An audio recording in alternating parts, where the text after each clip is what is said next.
I think story is probably one of the most important tools that they have at their disposal in terms of its power and its ability to what it can do. But the most important place to begin is for them to understand their own story first, to be grounded in that. If they are comfortable in their story, if they know it, if they find that it actually inspires them, then that story is going to bring other people on board. You have to be standing in it and believe it first. It has to be congruent and authentic.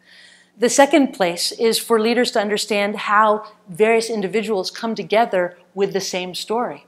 So if you're trying to build a team or orient new individuals into an organization, for them to know the early stories, the founding stories of an organization, the defining stories of who we are, what makes us unique, the vision stories of where we're going and how we plan to get there, or the leadership stories of what we look for in terms of the qualities, the values in our employees here, and how they're exemplified on a daily basis within our organization.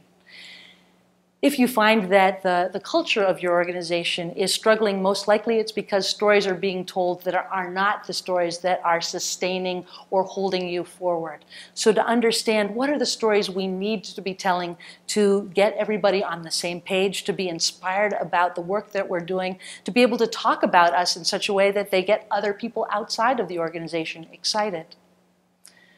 There was an organization that invited me in to help them create a story bank and populate it with the stories of their executives and moments that they had experienced monumental failures in their rise to leadership.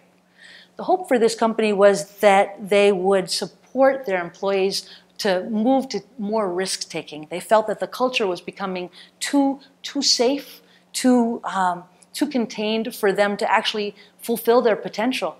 And they knew that the message needed to come from the top. The message could be stated in a fact like take more risks, but there's no inspiration in that.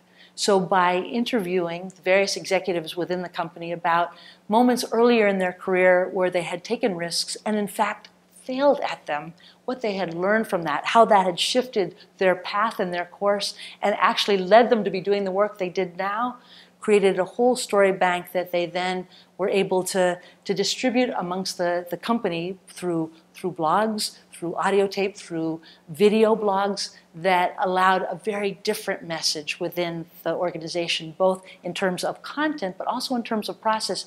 These are our leaders, their accessibility, their own humanity, their own steps in getting to where they were. So on multiple levels, story was at work.